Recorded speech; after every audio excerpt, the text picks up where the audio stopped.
Most Egyptologists and anthropologists, archaeologists of the Eurocentric persuasion will say that Egypt is in Africa. They had to concede that, but then they still draw the line by saying that they weren't Africans like that. In other words, they weren't dark-skinned people.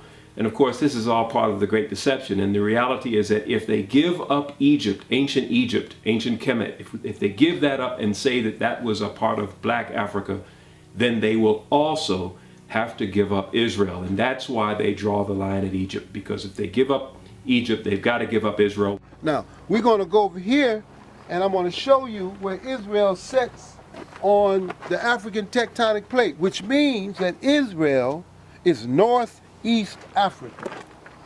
Now, when we look at this map, this is the Sinai, okay? This is the Red Sea. This is Egypt. This is the Sinai. This is Israel. All right, this is Saudi Arabia over here. Now, if you see this in Hebrew, it says Haluach Africani, the African plate.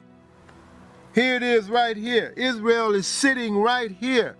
Israel is sitting on the Haluach Africani, which means that Israel is northeast Africa. Without question, we are in northeast Africa. We are landlocked to Egypt, with the exception of the Suez Canal, which was a man-made ditch, a boundary now between, in fact, it's not even really a boundary anymore since Egypt has reclaimed the Sinai Peninsula. But nevertheless, even those of us who are Pan-Africanists in our thinking and Afrocentric, we forget and we leave off that portion of northeast Africa and don't want to claim anything beyond that.